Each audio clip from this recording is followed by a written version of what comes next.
लक्ष्मण को निगल गई थी माता सीता। हनुमान जी देखते रह गए।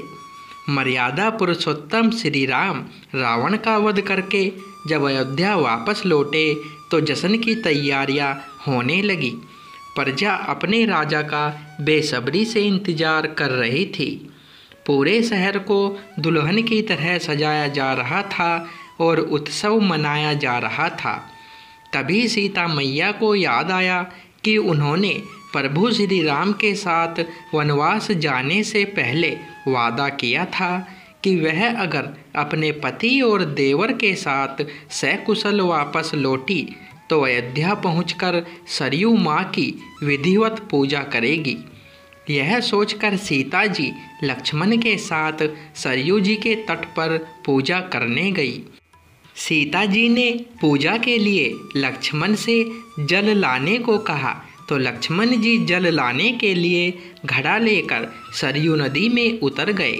जैसे ही वह जल भरने नदी में उतरे वैसे ही अघासुर नामक राक्षस प्रकट हो गया और लक्ष्मण जी को निगलने का प्रयास करने लगा।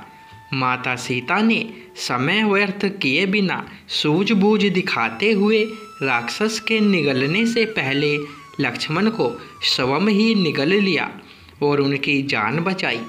लक्ष्मण को निगलने के बाद सीता जी का सारा शरीर जल बनकर गल गया। यह सारा दृश्य हनुमान जी स्वयं देख रहे थे। उन्होंने जल का रूप लिए सीता जी के तन को घड़े में भर दिया। ऐसा करके वह उस घड़े को भगवान राम के पास ले आए। उन्होंने सारी घटना अपने प्रभु श्री राम को बताई। हनुमान जी की बातें सुनकर प्रभु श्री राम को हंसी आ गई। वह बोले, हे मारुति सुत, सारे राक्षसों का वध तो मैंने कर दिया, लेकिन ये राक्षस मेरे हाथों से मरने वाला नहीं है। इसे भगवान भोलेनाथ का वरदान प्राप्त है कि जब त्रेता युग में सीता और लक्ष्मण का तन एक तत्व में बदल जाएगा तब उसी तत्व के द्वारा इस राक्षस का वध होगा। सो हनुमान इस जल को तत्काल सरयू जल में अपने हाथों से प्रवाहित कर दो। इस जल के सरयू के जल में मिलने से अघासुर का वध हो जाएगा और सीता तथा लक्ष्मण पुनः अपने शरीर को प्राप्त कर सकेंगे। जल के नदी में मिलते ही नदी में भयंकर ज्वाला जलने लगी और उसी ज्वाला में अघासुर जलकर भस्म हो गया। सरयू माता ने तत्काल सीता और लक्ष्मण को नवजीवन प्रदान किया।